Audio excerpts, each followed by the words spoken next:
This is some brutally honest advice for the few of you out there who truly need it. Number one, if you're not prepared to work in this business for the next 10 to 30 years, get out of the business. The reason why I say this is because the commercial real estate business is not for the faint of heart. And if you're the type of person who cannot commit to working in one business and staying focused for a minimum of 10 years, because it's going to take a while to start building up a database, a book of business that is going to actually sufficiently pay you a proper amount so that you can thrive financially. I've been in this business nearly 10 years and I'm excited for the next 30 to 40 years. The people who have that kind of long-term mindset are people who are going to absolutely dominate in this industry versus the people who are like, if I make enough money, I'll continue doing it, and if I don't over the next month or two or next 12 months or whatever, maybe I'll look at something else. People with the long-term mindset typically always win. If you're looking for a flashy, sexy, unbelievably fun business, commercial real estate is not for you. Commercial real estate is mundane. Most times it's boring. There's obviously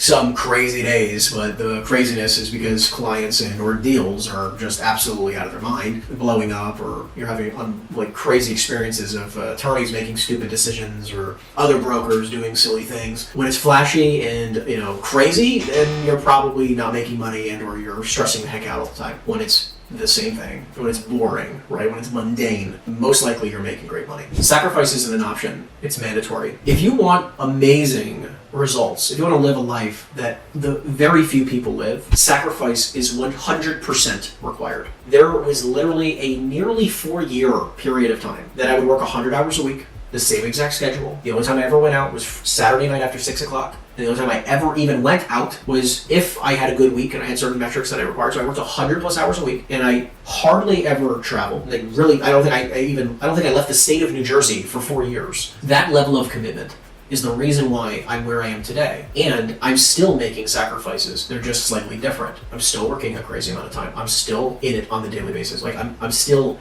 in the grind. I still feel like it's day one because my goals and dreams and aspirations they're so much further, because I know what my potential is. Making a few $1 million a year isn't what I'm capable of. I know I'm capable of making hundreds of millions of dollars a year. I know I'm capable of doing that. It might take my entire lifetime to do it, but I'm committed to seeing what my potential looks like. And sacrifice is just part of the game. You will have people in your life who disagree with every single decision you make.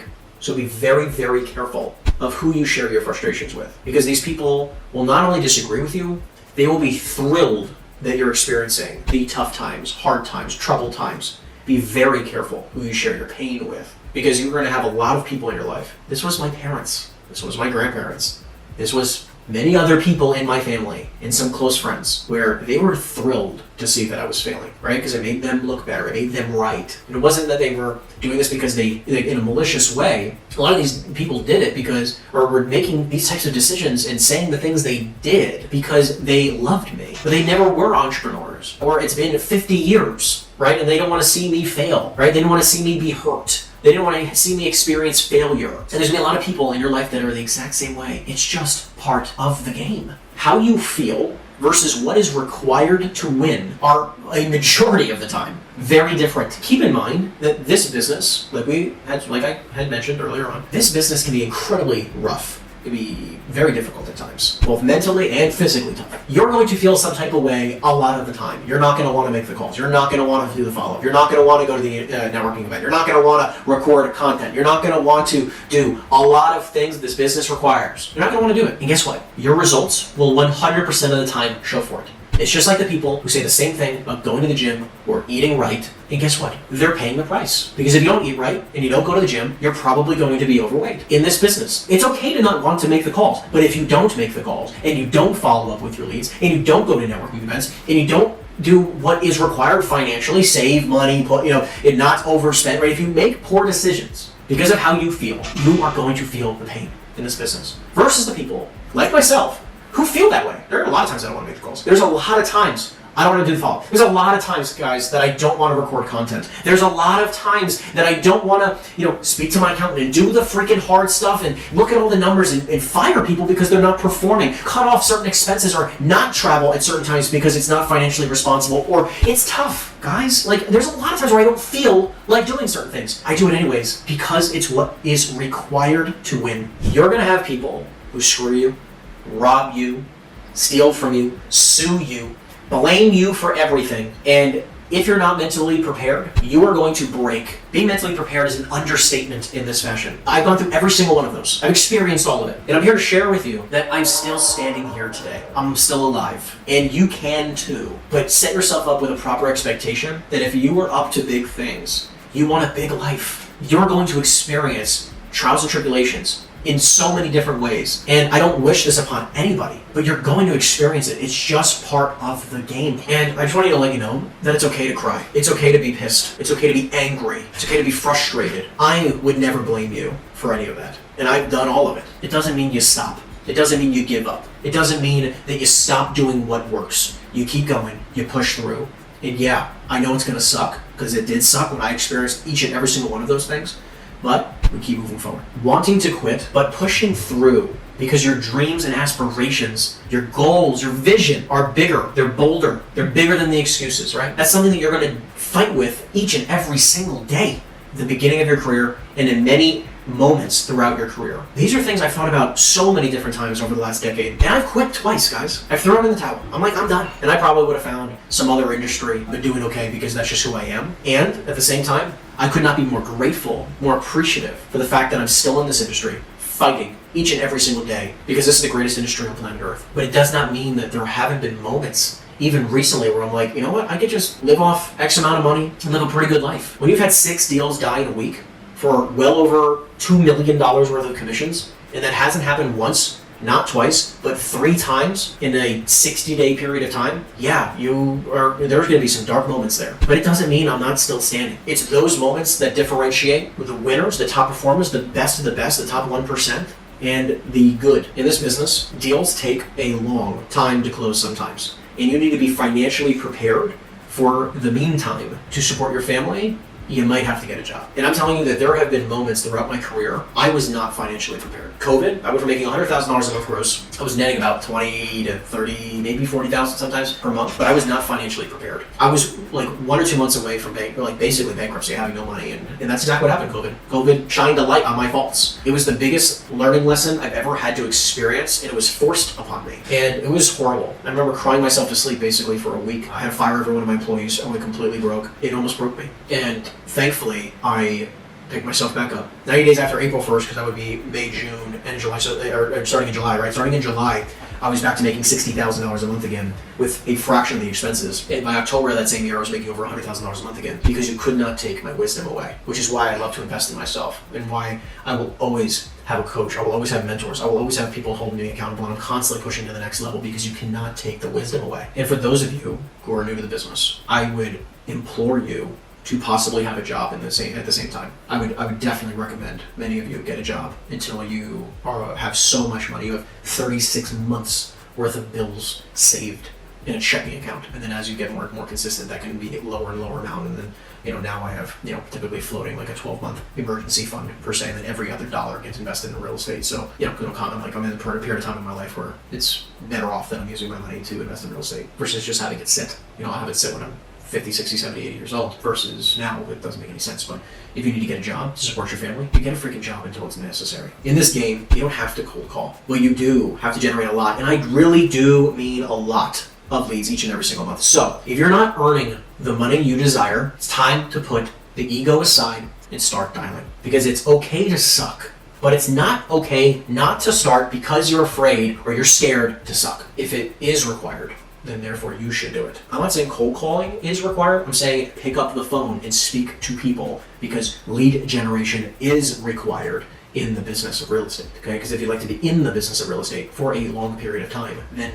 lead generation is required. Because there's only 2 businesses. You're technically only in 2 businesses: the lead generation business and the offer generation business. And if you're not spending time on either one of those sides of the business, I do not know what you're doing with your time. Tracking your metrics might not be fun, but it is literally something that every single top producer does verbatim, like every single one. So stop complaining. Get a dashboard set up, get an Excel spreadsheet, get something, and track your freaking numbers. And spend 5 minutes a day doing it. It's not that big of a deal. Track your metrics. Stop complaining about it. It takes a few minutes a day, and you'll be incredibly grateful, because it literally paints a picture of exactly your biggest faults, your biggest bottlenecks, and it's literally clear as day. But if you don't track your data, you don't track your metrics, you're going to be wondering what is possibly going wrong in my business, and you will never know, because it's hidden behind this false situation where you have no idea what's going on in your business because you're not tracking. This business is just math. So speaking of metrics, sellers is the name of the game. If you're generating less than 1 seller lead a day on average, Monday through Friday, that's 20 seller leads a month,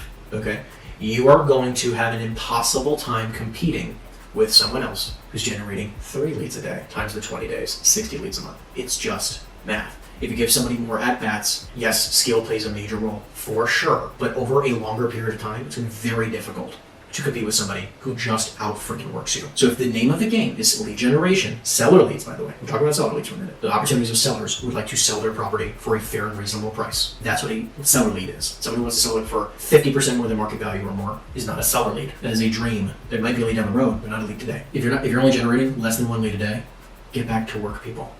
Because that's not going to cut it. Our average agent on my team, we have over 30 brokers who work on my team today, those individuals have a minimum metric of 2 minimum leads a day. Minimum. That's not like you're done. 2 minimum leads a day. Every single day. Monday through Friday. And some of them push it where they get, on average, 2 leads a day, 7 days a week. Because we will not be messed with when it comes to competition. That's why we keep our standards high. So if you're wondering why you're struggling financially, how many seller leads are you actually generating? And again, a seller lead is someone who's looking to sell their property for a fair and reasonable price and looking to sell it now. So if you don't have somebody like that, it's not a seller lead. So keep calling. Now let's talk about buyers. Great buyers are incredibly scarce. So when you find them, treat them like gold, because one great buyer can make your year, and a few great buyers can make your career. I've been very fortunate to find a few great buyers throughout my career so far, in my 10 years of doing business. And I'm telling you right now, each one of them make me several $100,000s a year. And I have a number of them. Those individuals, like if you just added a few great buyers to your network, the opportunity to double or triple your income is in a matter of months versus a matter of years. And that's how simplistic this business is. You have to generate great sellers and match them with a bunch of buyers who can perform. And if you have a number of buyers who can perform, if you just find them a bunch of great product every year, they will perform just like they've done in the past. And that's the simplicity of this game. So if you don't have enough buyers right now, where you feel like you're not earning enough money, look at the buyers that you have and evaluate them. Because the way I've talked to my team and my coaching students, broken it down and said, if you can't allocate an amount of business that each one of these people will buy this year from you, any very conservative number, so hypothetically if you want to make $1 million a year, $1 million a year, say average 5% commission because we double in every transaction. $1 million at 5% is $20 million worth of real estate sold. We're making $1 million at 5%. So you take $20 million and you can break it up into the amount of buyers that you have that will actually buy a portion of that $20 million. So let's just say you have 2 buyers. Each one of those buyers would have to buy on average $10 million or more this year. And if you don't have the entirety of the $20 million in this example allocated for your buyers, like conservatively these people will buy X amount of real estate this year, you are going to sell less real estate than you think. So find better buyers and you'll sell more real estate. Gross income and profit and how much you saved and how much you invested are some of the most crucial metrics to be tracking for your financial future. So we talk about tracking metrics in your business. Money is the same exact way. And if you want to build wealth, if you're not tracking your gross income and your expenses so you can see how much your profit is, so that you can track how much money you save from your profit and then how much money you actually then can invest in real estate as an example, you are going to have a very tough time in business. Simple thing. Connect it to QuickBooks, attach it to your accountant, right? You can share with my accountant, and it will be a lot easier for you to be managing your money. And then just have a monthly call or a quarterly call with your accountant.